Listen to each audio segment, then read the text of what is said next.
Bien, bonjour à toutes et à tous, et bienvenue, et bravo d'être là, à 9 heures. Vous pouvez vous applaudir, vous êtes à l'heure et tout. On a commencé du coup avec un petit peu de retard, parce que bon, mais il y en a qui buvaient encore un petit peu le café, tout ça, machin. Alors on va lancer cette deuxième journée de Sam on the Beach, avec une séquence qui s'appelle Speech on the Beach. Le principe des Speech on the Beach, on ne va pas prononcer le mot américain de la même chose, qui est ces 4 lettres TEDX, on ne le dira pas, parce qu'on n'a pas le droit. Mais le principe, donc, c'est que vous allez avoir 3 intervenants et intervenantes qui vont en gros donc avoir 20 minutes devant vous pour exposer une idée, une vision, leur expérience. En tout cas, ils vont dérouler pendant une vingtaine de minutes un thème. On ne les interrompra pas, on ne leur posera pas de questions. Et une fois qu'ils seront finis, on les laissera partir. Ok ? Comme ça vous permet de vous réveiller tranquille, de boire le café tranquille et d'écouter des trucs intéressants. Alors, premier intervenant, c'est quelqu'un qui est natif de la région sud. Il a commencé sa carrière à l'étranger, aux États-Unis, dans le secteur commercial. Il a aussi bossé à Londres, il a bossé en Afrique, en Côte d'Ivoire, où il a eu sa première expérience dans le monde de l'aérien et du voyage. Il est revenu en France au début des années 2000. Je vous dis ça parce que si vous le connaissez, alors ça va vous permettre petit à petit de dire « Ah, je crois que c'est ça, je crois que c'est lui ». Au début des années 2000, il revient en France et il se met à travailler pour l'aéroport Marseille-Provence, où il a notamment travaillé à la transformation de la com, en intégrant notamment beaucoup d'outils de digitalisation. Et à son actif, il a quelque chose qui marque beaucoup d'utilisateurs de la gare, de l'aérogare de Marseille, c'est le MP2, le lancement MP2, la première aérogare low cost en Europe. Alors c'est quelqu'un qui est porté par beaucoup de passions, notamment les passions autour des différences interculturelles, le défi de l'innovation, la capacité à faire interagir des acteurs au même endroit pour poursuivre les mêmes buts, etc. etc. Donc, il a travaillé à l'aéroport et puis en 2018, il a pris la direction générale du CRT Provence-Alpes-Côte d'Azur. Je vous demande donc d'accueillir et d'applaudir Loïc Chauvolon, le directeur général du CRT.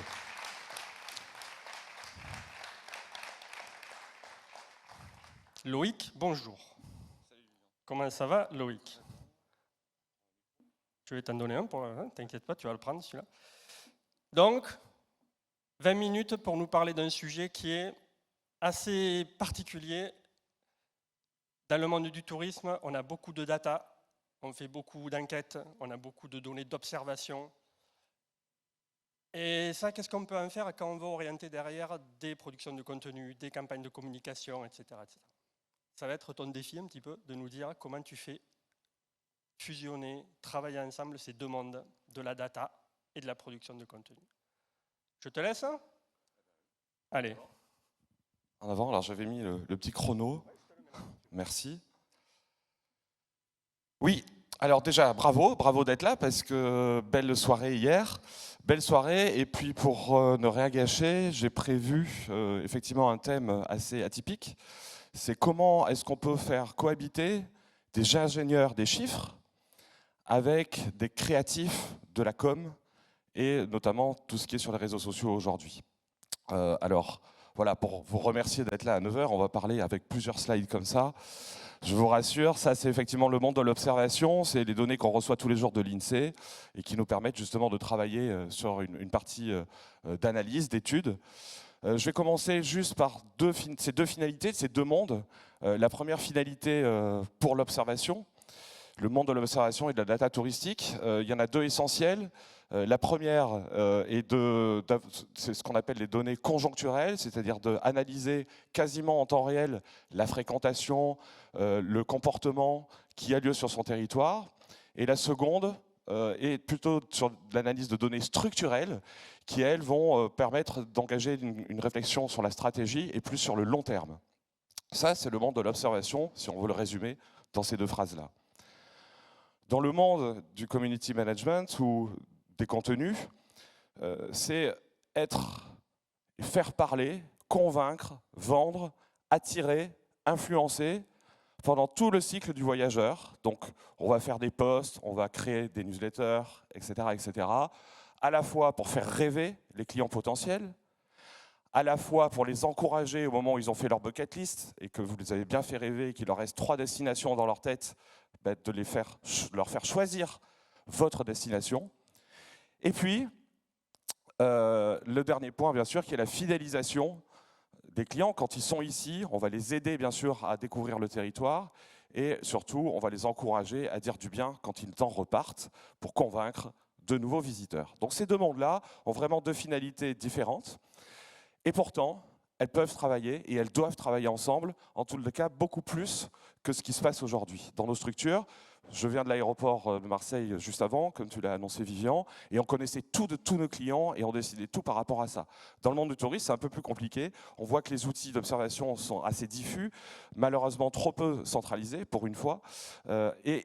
Par contre, il y a des opportunités par rapport à la multiplicité de ces données et qui peuvent servir une nouvelle fois à la création de contenu. Donc j'ai une dizaine de petits exemples, qui vont vous permettre, de vous illustrer justement comment vous pouvez utiliser et comment vous pouvez décloisonner vos bureaux entre votre observatoire ou l'observatoire de vos partenaires, qu'ils soient départementaux ou régionaux au niveau des CRT, puisque tous les CRT ont des observatoires du tourisme. Alors premier exemple, comment est-ce qu'on peut affiner le contenu de son poste en fonction de la fréquentation? Là, on a des données qui viennent généralement de Fluvision, qui analysent la fréquentation sur chaque territoire. Là, vous avez l'exemple, par exemple, de la fréquentation des Américains. On voit, donc la courbe orange, c'est la courbe de cette année. On voit qu'effectivement, les Américains n'étaient absolument pas sur le territoire tout le début de l'année. Et puis, à partir de juillet, ça a démarré. Alors, rien que pour ça, vous avez du coup une façon de communiquer qui va être différente sur vos réseaux sociaux. Quand la clientèle n'est pas présente sur le territoire, et ce que généralement, ils sont cette fois-ci, notamment par rapport au Covid, ils ne pouvaient pas y venir, c'est tout simplement parce que vous avez intérêt à les encourager, à les inspirer, sans forcément être sur des points précis. Donc là, tous les posts qui ont été faits de notre côté étaient des posts inspirationnels, avec plutôt l'utilisation de gérondifs. Inversement, quand ils ont commencé à arriver parce qu'ils pouvaient revenir chez nous, on était beaucoup plus dans des verbes d'action et des posts beaucoup plus précis sur des lieux à visiter pour les aider à trouver justement des idées d'excursion sur le territoire et puis aussi pour inspirer sur des destinations bien plus précises. Un autre exemple intéressant, c'est que la data peut vous servir à postponer, à garder ou à annuler une campagne de com' ou une campagne de réseaux sociaux en fonction justement de la tenue du marché et de sa possible venue sur votre territoire. Là, il y a un outil formidable qui a été complètement innové, complètement créé par rapport à la crise du Covid, qui a été créé par les bureaux d'Atout France, où chaque bureau d'Atout France sur les marchés internationaux analysait toutes les semaines le bruit médiatique de la destination France, c'est-à-dire est-ce qu'on avait plutôt une bonne image de la gestion de l'épidémie, qui en parallèle dans la matrice mettait sur l'axe des ordonnées l'accessibilité au territoire, est-ce qu'il y avait une période de quarantaine ou pas, et qui mettait aussi en avant l'accessibilité au territoire, est-ce qu'il y avait des lignes aériennes, est-ce qu'il y avait des trains, est-ce que les frontières étaient ouvertes. Et ce type d'outil, toutes les semaines, avec des équipes d'Atout France, on avait notamment une grande campagne européenne cette année, cofinancée avec l'ensemble des partenaires du territoire Provence-Alpes-Côte d'Azur. Eh bien, on avait déjà tout prévu sur le marché anglais, sur le UK. Tout était fait au niveau des posts, etc., au niveau des bannières, au niveau des visuels. Eh bien, c'est jamais sorti. C'est jamais sorti parce que sinon, ça aurait été de l'argent foutu en l'air et ça n'aurait eu aucun impact. En revanche, par exemple, sur le marché allemand, on a eu un gros creux, un petit peu comme l'an dernier où on est passé provisoirement sur une zone rouge. On l'a tout simplement un petit peu reporté pour la lancer plutôt à la fin de l'été pour cette saison actuelle.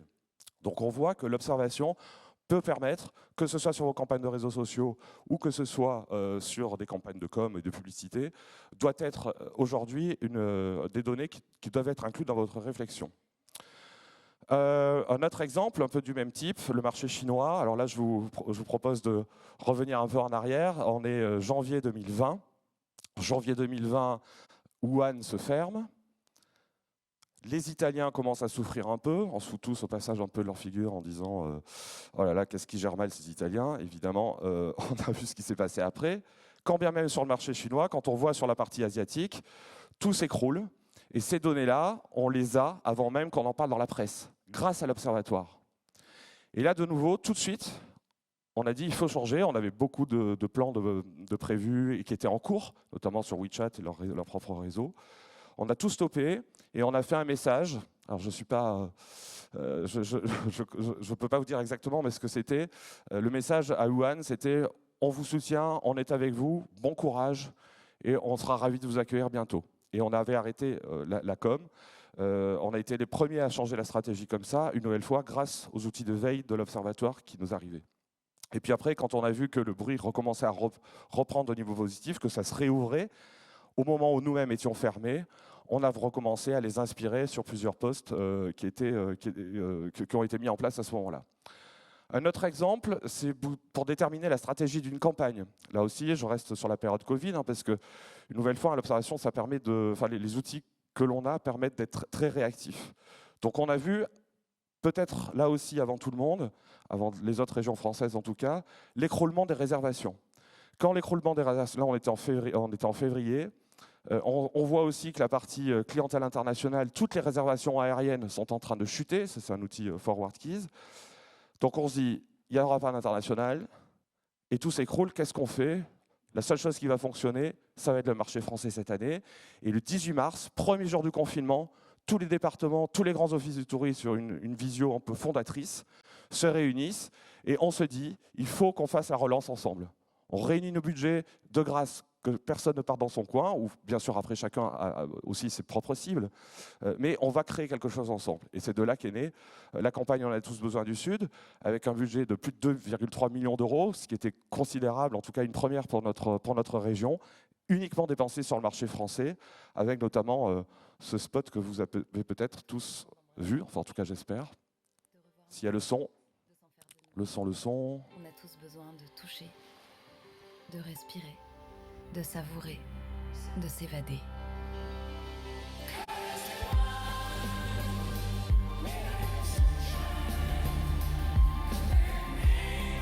On a tous besoin de la Provence, des Alpes, de la Côte d'Azur. On a tous besoin du Sud. Voilà, donc là, c'est un spot télé. Par contre, c'était l'artillerie lourde. Plus d'1 million d'euros d'achat d'espace, du TF1, et puis on a arrosé absolument partout, y compris dans les Marseillais versus le reste du monde. Parce qu'on a tous eu peur, voilà. On a tous eu peur, on a dit on envoie. Donc, super résultat sur la fréquentation. Ça, c'est la fréquentation de l'été dernier, comparé à d'autres régions. Plus 20% de Français, extraordinaire. On aurait tous acheté ça 3 mois plus tôt. Par contre, la catastrophe dans les guides, les revenus catastrophiques, parce que les hôteliers et les hébergeurs aussi ont eu peur comme nous, et donc avec une clientèle assez dégradée. Donc de la fréquentation, mais pas beaucoup de recettes. Donc cette année, on a changé complètement de philosophie. Fort de ces résultats, on a dit on arrête le TF1, les Marseillais versus le reste du monde, et on est parti sur vraiment la campagne CSP+, avec des outils notamment nouveaux qui ont été utilisés, initiés notamment par le Canada. Par exemple, le Monde.fr a un contenu dédié à chaque partenaire financeur pour que chacun s'y retrouve. Résultat, un yield qui a explosé cette année, cet été. Bien évidemment, attention, hein, dans mon discours, ne vous me prenez pas, beaucoup d'humilité de notre côté, ce n'est pas parce qu'on a fait ça qu'il y a ces résultats, c'est aussi parce que tous les professionnels se sont engagés dans une politique, et aussi parce qu'on a communiqué auprès de ces professionnels. C'est-à-dire pendant la crise, toutes les données, enfin là c'est vraiment qu'une partie, toutes les données que l'on avait, tous les 15 jours, les membres du Club Pro du CRT, c'est-à-dire plus de 220 professionnels, et puis avaient l'information en temps réel, et puis l'ensemble de ceux qui voulaient aussi la région les avait juste un petit peu plus tard pour pouvoir s'adapter aussi. Autre exemple de campagne et de données en fait, qui peuvent influencer la campagne. Quand l'été 2020, il y a eu cette surfréquentation importante, enfin cette très forte fréquentation de Français, les Français, c'est tous au même endroit, au même moment. Et on s'est vraiment tiré les oreilles au mois d'août de l'année dernière, notamment par les parcs naturels, en disant ne faites plus jamais ça. On a une clientèle qui ne nous connaît pas, très urbaine, qui ne respecte pas les espaces naturels, qui arrive leurs enceintes. Il faut que vous nous aidiez à trouver une solution pour que ça ne se reproduise plus. Donc là, on a fait une enquête auprès de tous les parcs naturels régionaux et nationaux qui sont sur notre territoire. Donc cette enquête, elle a été dédiée. Une nouvelle fois, l'observation arrive au début de la réflexion en tout cas, avant de lancer une action.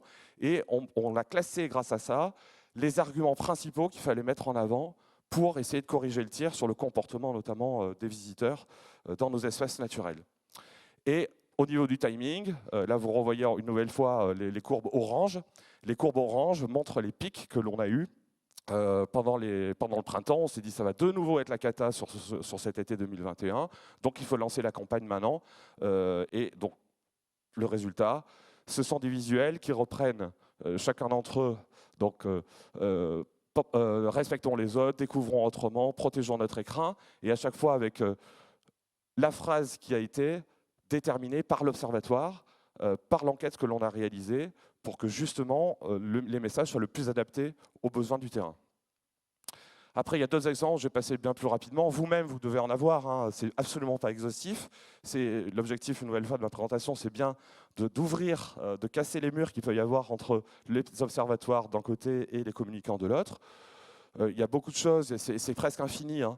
Là, vous avez par exemple une fiche, les fiches que le CRT met à disposition de tout le monde, une fiche marché. Sur cette fiche marché, c'est le marché allemand. Et contrairement à ce que beaucoup pensent, les Allemands, ils sont hyper intéressants pour la clientèle de notre région parce que ce n'est pas juillet-août. Ce n'est pas que juillet-août. Les pics, on voit qu'ils sont avant la très haute saison pour nous et après la très haute saison. Donc quand vous ajoutez ça, vous ajoutez aussi les éléments de booking windows, c'est-à-dire le moment où les Allemands vont réserver. Alors selon les types de clientèle, ça va être une semaine avant, 15 jours avant, 3 semaines avant, 2 mois avant. Vous savez quand est-ce que vous devez activer votre campagne pour tomber pile au moment où vous voulez faire évoluer la fréquentation. Et ça peut avoir un réel impact sur la saisonnalité. Là aussi, des chiffres vous permettent de bien voir aujourd'hui l'évolution de la fréquentation sur votre territoire en fonction des mois. Typiquement là, même si c'est un peu petit pour être lisible, pour vous résumer ce slide-là, on voit que juste avant le Covid, sur les dernières années qui ont précédé le Covid, on a eu plus 10% de fréquentation sur la région Provence-Alpes-Côte d'Azur. Or, c'est plus 10%, c'était moins 3% sur le mois de juillet et stable sur le mois d'août, ce qui était complètement en phase avec notre stratégie, c'est-à-dire désaisonnaliser. Là-dessus, les raisons sont bien autres que la communication, c'est aussi les structures, les villes aussi qui se sont structurées, sur les congrès, etc., qui permettent de désaisonnaliser. Mais le lien entre, une nouvelle fois, le contenu que vous allez diffuser peut être complètement analysé grâce à ce type de données. Voilà, pour terminer, il y a aussi bien sûr toute la partie tendance. Hein. Alors ça, je pense que vous l'utilisez quand même très naturellement. Ça, c'est la dernière étude qui a été faite par les CRT et ADN Tourisme, où justement le changement des comportements des Français par rapport aux notions de nature. On parle beaucoup de nature, de green, etc. Bon, comment les comportements évoluent, pardon. Et ça, tout va changer aussi au niveau de vos postes. Voilà, pour terminer, juste 2 conseils. Avant de vous lancer dans ce décloisonnement, pensez à harmonisation des outils d'observation. Vous ne pouvez pas juste vous pencher sur un petit tableau Excel dans votre coin, communiquer autour de vous, parce que c'est votre crédibilité qui sera en jeu quand vous allez prendre votre décision. Et dernier conseil, c'est la mutualisation, évidemment. La mutualisation de l'observation, c'est beaucoup d'argent, souvent. C'est surtout beaucoup de ressources humaines. Et il y a déjà beaucoup de choses qui existent. Beaucoup de choses qui existent dans vos CRT, beaucoup de choses qui existent dans vos ADT, beaucoup de choses qui existent dans vos villes, vos offices de tourisme aussi. Donc avant de lancer votre étude, renseignez-vous sur les échelons supérieurs, passez notamment aussi par ADN Tourisme et la commission observation qui pourra largement vous accompagner ou du moins vous dire ce qui existe et ce vers quoi vous pourrez aller. Voilà, merci, j'espère que j'ai été dans les temps. Voilà, donc comme quoi on peut passer 35 slides dans 15 minutes. C'était le défi. C'était le défi. Merci beaucoup, Loïc. Merci à vous. Merci, on peut le raccompagner. Merci, merci, merci. Tu me laisses le micro, s'il te plaît, Loïc? Voilà, super. Moi, c'est un défi d'arriver à un peu plus de 20 minutes de parler d'autant de chiffres. Bon, personnellement, j'adore les chiffres, donc forcément, je me suis régalé. Et c'est dur hein, de débuter avec ça comme ça. Mais c'était très bien. Merci Loïc.